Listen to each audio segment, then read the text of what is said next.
నమస్తే friends. Telangana famous కారపు boondi అండి. చాలా అంటే చాలా కమ్మగా ఉంటుంది. ఇలా చేసుకోండి. నేను చేసిన ఈ రెసిపీ మీకు నచ్చినట్టయితే మీ వాళ్ళందరికీ షేర్ చేయడము మర్చిపోకండి. ఫస్ట్ టైం నా వీడియో చూస్తున్నట్టయితే నా ఛానల్ని సబ్స్క్రైబ్ చేసుకోండి. నా వీడియోకి లైక్ కొట్టడము మర్చిపోకండి. మీ వాళ్ళందరికీ షేర్ చేయండి. నా ఛానల్లో మంచి మంచి వీడియోలు ఉన్నాయండి. వీడియోలను చూడండి, రెసిపీలను చూడండి, కావాలనుకుంటే చేసుకోండి.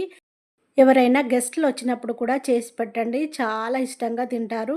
పిల్లలకు కూడా ఇలా చేసి పెట్టండి. లంచ్ బాక్స్‌లోకి కానీ, ఈవినింగ్ స్నాక్స్ లాగా కానీ ఇలా చేసి పెట్టండి. పిల్లలు కూడా చాలా ఇష్టంగా తింటారు. చాలా అంటే చాలా కమ్మగా ఉంది. కారపు బూందీ అండి. ఇది తెలంగాణలో కారపు బూందీ అంటారు. మొత్తం శనగపిండియేనండి.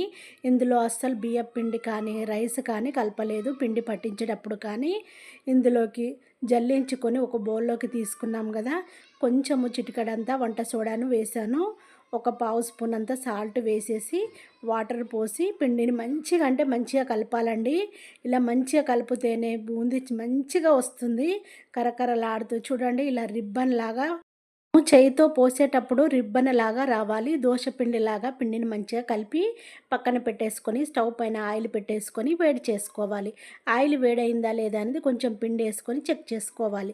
నేను జాలి గిన్నెను తీసుకున్నానండి. మీ దగ్గర బూంది గరిటె ఉంటే, బూంది గిన్నెనైనా ఉంటే దానిలోనైనా పోసుకోవచ్చు. నేను ఎప్పుడు చేసినా ఇలా ఈ జాలి గిన్నెతోనే చేస్తానండి. బూంది మంచిగా వస్తుందండి. ఇలా గరిటెతోని మనము జాలి గిన్నెలో పడేటప్పుడు డ్రాప్స్ లాగా పడుతుంది. గరిటెతోని పిండి పోసి వెంటనే గరిటెతో రాస్తూ ఉంటే ఆయిల్లో ఒక్కొక్క డ్రాప్ లాగా పడుతుందండి. పడగానే దేనికది అంటుకోకుండా విడివిడిగా ఎంత బాగుందో చూడండి. ఇలా నేనైతే ఎప్పుడు చేసినా ఇలాగే చేస్తానండి. చూడండి బూందీ ఎంత మంచిగా వచ్చిందో చూడండి. ఒక్కటి కూడా అంటుకోకుండా ఎంత బాగా వచ్చిందో చూడండి.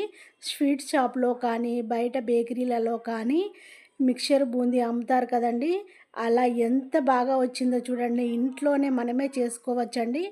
పిల్లలైతే చాలా ఇష్టంగా తింటారు. మనకు కూడా ఖాళీ టైం ఉన్నప్పుడు ఒక చిన్న గిన్నెలో వేసేసుకొని తింటూ టీ కానీ, కాఫీ కానీ తాగొచ్చండి. చాలా అంటే చాలా కమ్మగా ఉంటుంది. మళ్ళీ ఇంకోసారి కూడా నేను జాలి గిన్నెలో పిండి పోసి మళ్ళీ గరిటెతో రాసి చూపిస్తున్నాను చూడండి. ఇప్పుడు ఎక్కువ పడింది చూడండి. ఎంత మంచిగా ఉందో, ఎంత అంటుకోకుండా ఎంత నీట్‌గా వచ్చిందో చూడండి. పువ్వులలాగా ఎంత బాగా ఉందో చూడండి బూందీ. చాలా అంటే చాలా మంచిగా ఉంటుంది. చాలా కమ్మగా ఉంటుంది. కారపు బూందీని ఇలా చేసుకొని ఒక బాక్స్‌లో స్టోర్ చేసి పెట్టుకుంటే 1 మంత్ పైనైనా నిల్వగా ఉంటుందండి. చాలా అంటే చాలా టేస్టీగా ఉంటుందండి. ఎంత కావాలనుకుంటే అంత ఇలాగే చేసేసుకోవచ్చు. ఇందులోకి ఒక కప్పు వరకి పల్లీలను అదే ఆయిల్‌లో వేసేసుకొని, పల్లీలను కాస్త రెడ్‌గా ఫ్రై చేసేసుకొని బూందీలో వేసేసుకోవాలి. ఇలా పల్లీలు వేయడం వల్ల కారపు బూందీ చాలా అంటే చాలా టేస్టీగా ఉంటుంది.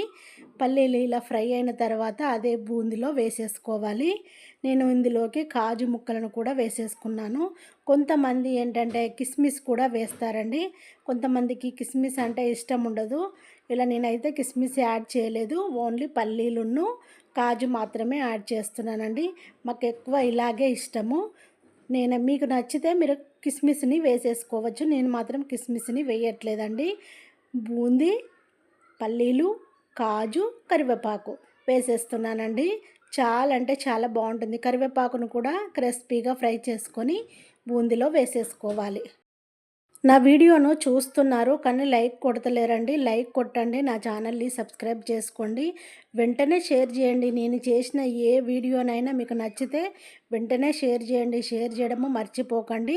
ఇప్పుడు కరివేపాకు క్రిస్పీగా ఫ్రై అయింది కదా, బూందీలో వేసేసుకొని స్టవ్ ఆఫ్ చేసుకొని ఆయిల్ పక్కన పెట్టేసుకోవాలి. ఇప్పుడు ఈ బూందీలో కొంచెం కారం పొడి, కొంచెం ఉప్పుని వేసేసుకొని ఇలా టోస్ట్ చేసుకోవాలి. 2 స్పూన్లతోనైనా కలుపుకోవచ్చు. చూడండి, ఇలా 2 స్పూన్లతోనైనా నేను కలుపుతున్నాను. ఒకవేళ మీకు బూందీ టాస్ చేయడము రాకపోతే ఇలా బూందీని 2 స్పూన్లతో కలుపుకోవచ్చు. చూడండి, ఇలా ఎగిరేస్తే చాలు. ఎగిరేసిన ఉప్పు కారము బూందీకి కరెక్ట్గా పడుతుంది. ఇలానైనా ఎగిరేయచ్చు. ఇప్పుడు నేను ఏరుబోని ఒక బాక్స్ తీసుకున్నాను. ఈ బాక్స్లో వేసేసి ఫ్రిడ్జ్‌లో పెట్టేస్తానండి. ఫ్రిడ్జ్‌లో పెడితే 1 మంత్ పైనే నిల్వగా ఉంటుంది. అప్పుడే చేసినట్టు చాలా అంటే చాలా ఫ్రెష్‌గా ఉంటుంది. నేను ఇది గాజు బాక్సు, ఏరుబోని బాక్స్ అండి. బాక్స్‌లో పెట్టేస్తున్నాను. మా పిల్లలకు కానీ చాలా ఇష్టం. నాకైతే ఎప్పుడెప్పుడు తినాలనిపిస్తుంది. నేను తిని చూసానండి. టేస్ట్ మాత్రం అద్దిరిపోయిందండి. పల్లీలు, కాజు చాలా కమ్మగా ఉంది. వాటితో పాటు బూందీ తింటే ఇంకా ఇంకా కమ్మగా ఉందండి. ఇందులో కరివేపాకు ఫ్లేవర్ చాలా అంటే చాలా బాగుంది. నేను చేసిన ఈ వీడియో నచ్చినట్టయితే వెంటనే నా ఛానల్ని సబ్స్క్రైబ్ చేసుకోండి. బెల్ సింబల్ వస్తుంది. దానిపైన క్లిక్ చేస్తే ఆల్ అనే ఆప్షన్ వస్తుంది. బెల్ కొట్టడం మర్చిపోకండి. నేను పెట్టిన ప్రతి ఒక్క వీడియో మీకు అప్డేట్ వస్తుంది. Thank you for watching.